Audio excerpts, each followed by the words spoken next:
Hello everyone, in this video I'll be ranking all of the romances in Baldur's Gate 3 on a tier list. So this game handles romance better than most video games I've ever seen.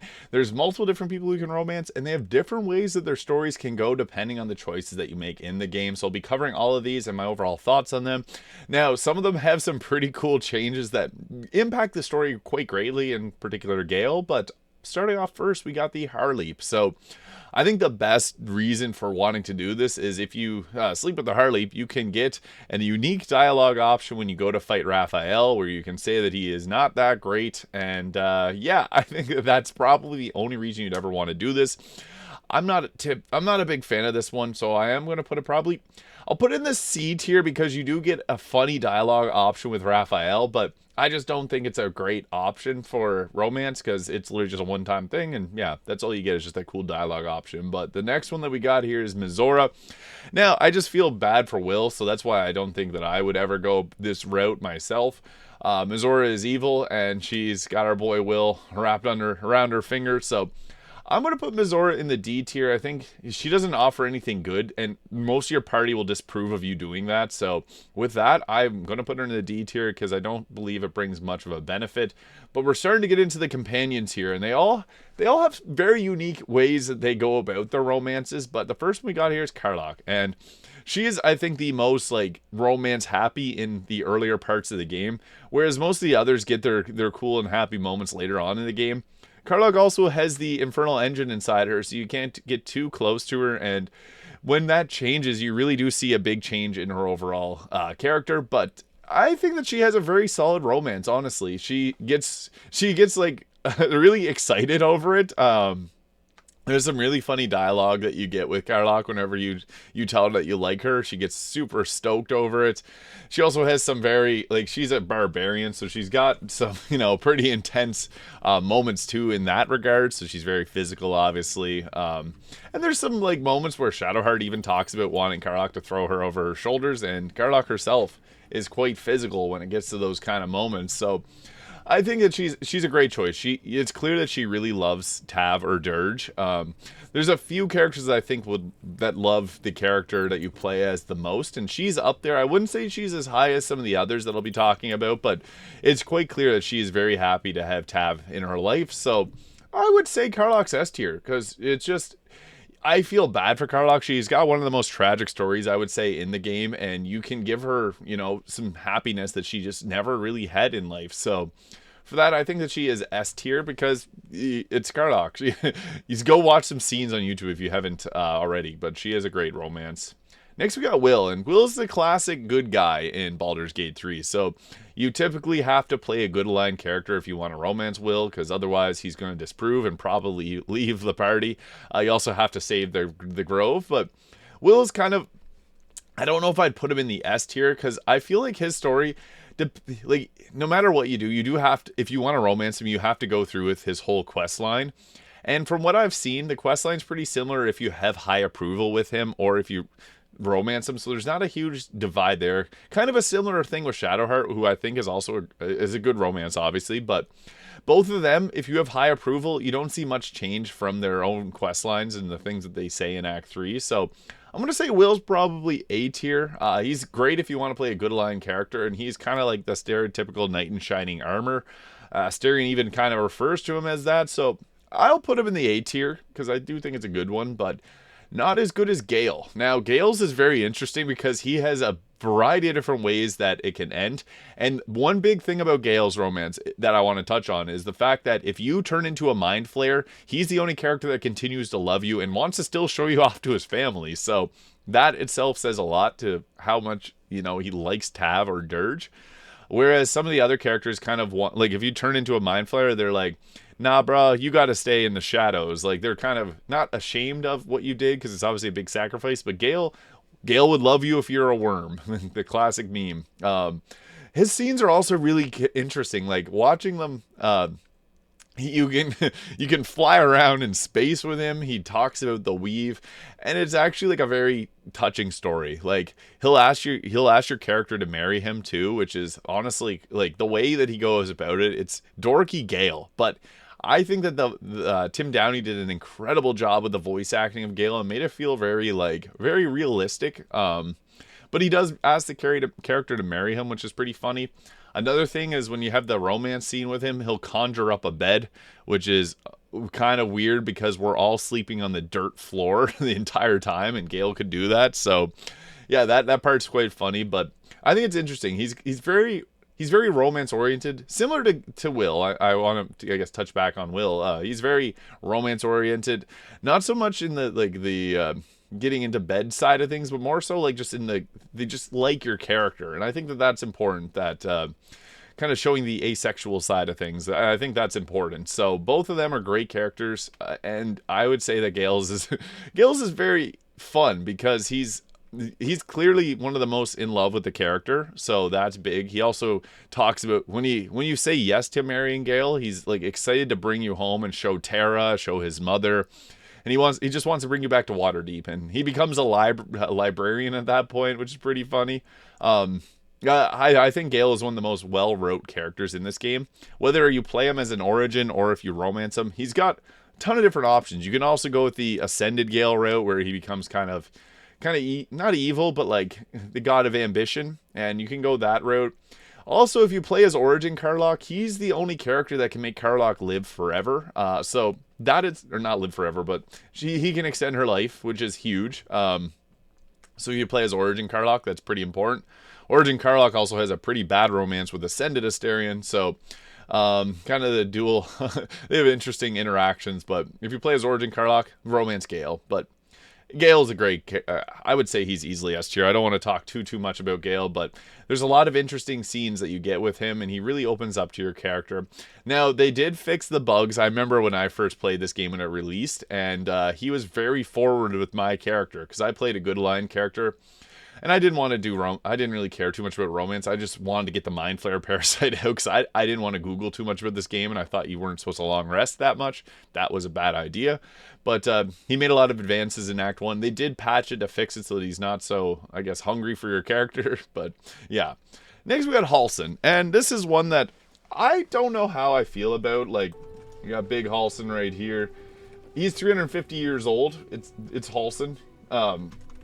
Interesting character. I think that Halsin's a good, fun character, but I'm not the biggest fan of the romance that you get with him. So, I think the thing that people got most excited for is when he turns into the bear, and yeah, that's fine. But he's polyamorous, so he's interested no matter what. I would say I'll probably put it in the B tier. I'm not fanatical about it. I know he has a lot of fans, so before anyone comments that they're upset that I put him in the B tier, I just feel like he does suffer from being, like, they added him as a companion later on in development, so he doesn't have as much fleshed out as some of the other characters, so that does make it a little bit lackluster in that regard. But everyone talks about the bear. That's the big focus. But next we got Lae'zel.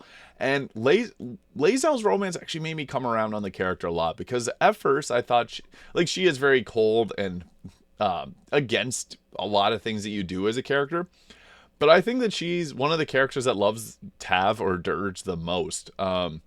In particular, there's a scene in Act 3 where you're sitting on the rooftops, and she really opens up to your character as the sun's rising, and she just talks about how she wants to protect you so you can protect her, and it was really sweet. Like, if you know how the Githyanki are, they are very against everyone that's not Githyanki, and it may be the first Githyanki to ever love a non-Gith. So that, I think, is huge in itself. But the scenes that you get with her, you also have to fight her in her romance. I think that is a pretty funny part to it. So she'll wake you up and you literally have to fight. And it has a cool turnout if you win. She's kind of disappointed in herself, but she sees you as like someone that can protect her. And if you lose, it's even funnier. I'll let you explore that one for yourself. But yeah, Lae'zel is I would say another S tier one, because if you know the whole lore behind the Githyanki, it's very unnatural for them to open up like she does, and it's a really great romance. So I'm going to put it up in the S tier. Next we have Astarion, and he's, I think, one of the ones that they put the most attention into. I think Gale and Astarion got the most attention with their romance, because there's so many different ways it can go. They both have like an ascended version of themselves that becomes somewhat evil. In Astarion's case, very evil. Ascended Astarion is not a good romance. He'd be F tier. So if you're romancing him, do not let him ascend, because it's not the same Astarion that you knew throughout the whole game. He almost, the dialogue when he's ascended, he pretty much is like Omni-Man and invincible. He just tells you that you're a pet, basically, and that's not cool. However, if you play as, and don't let him ascend in kind of like a more good aligned Astarion, it's I think one of the best character developments, because he's like an onion. He's got layers on layers on layers on layers on trauma on trauma on trauma. He's been through so much, and your character is like the only person that can make him actually feel vulnerable. So Astarion's a great character in general. I think he's like, Neil Newbin did a great job with the voice acting, and it really sells the performance here, because you get close to him, and he's not someone like us, Lae'zel, that wants to get close to people. He's suffered for 200 years.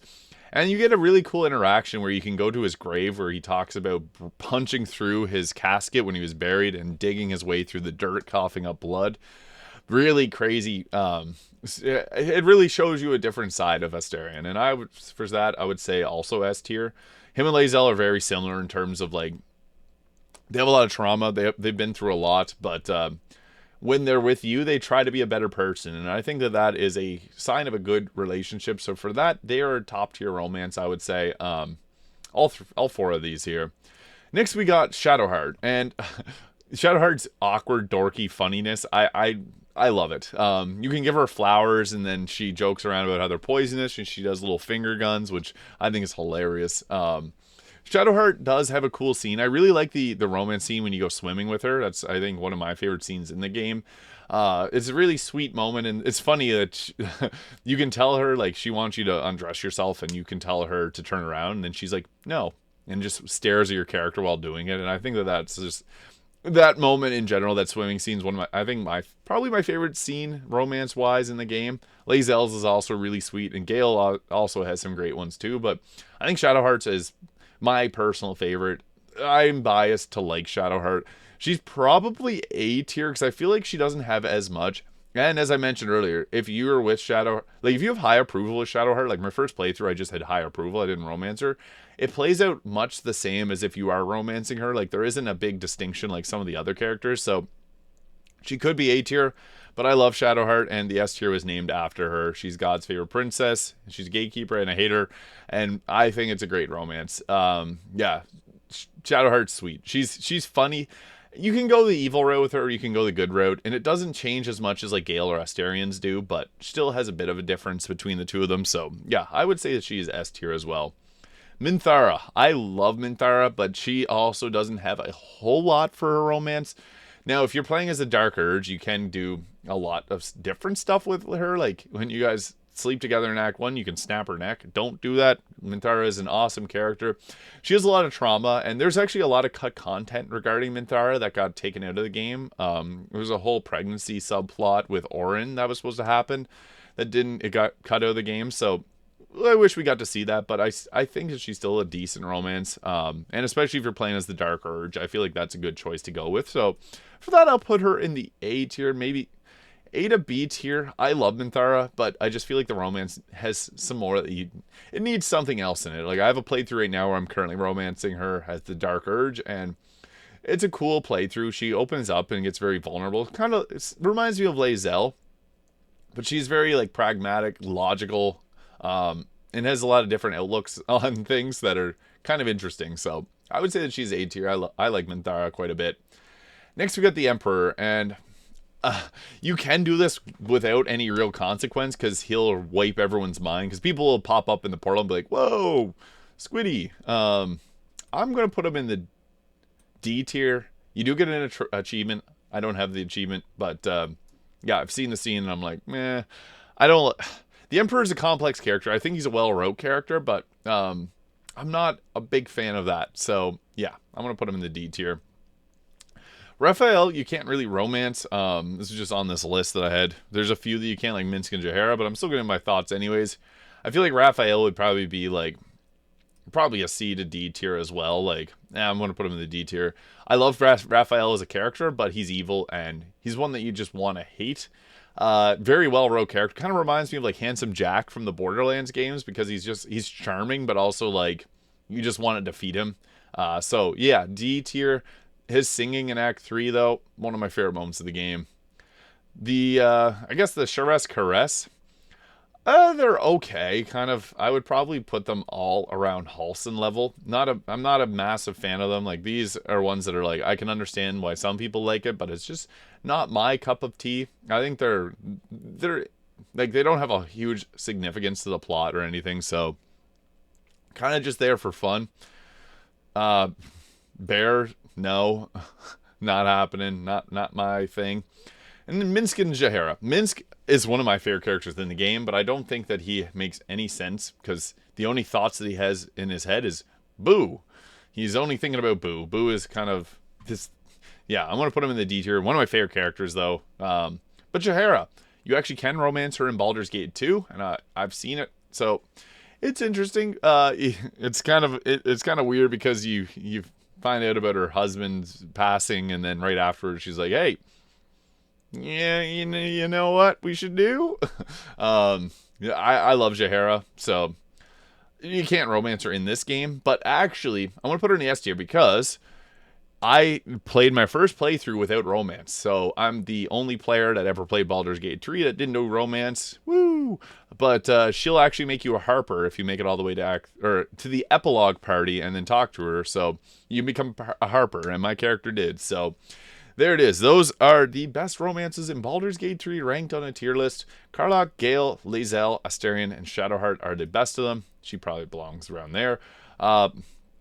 They just have so many dynamic layers to their romance that I must say that they're probably S tier for that alone. But I think Gale is probably the most interesting one, and he loves the character, I think, probably the most because he'll marry you even if you're a mind flayer. He doesn't care. He likes your character for who they are and what who they are as a person, and that's quite important. Lae'zel has huge character development if you pick her. Same with Astarion too. I guess they both have huge character development. Karlach's just a sweetie in general, and Shadowheart, she's probably A tier in general, but I like Shadowheart a lot, so we're gonna go with that. Let me know your thoughts in the comments below. I always enjoy hearing other people's thoughts on these. If you found this video useful, please hit the subscribe button below. Thank you so much for watching, and I'll see you all in the next video.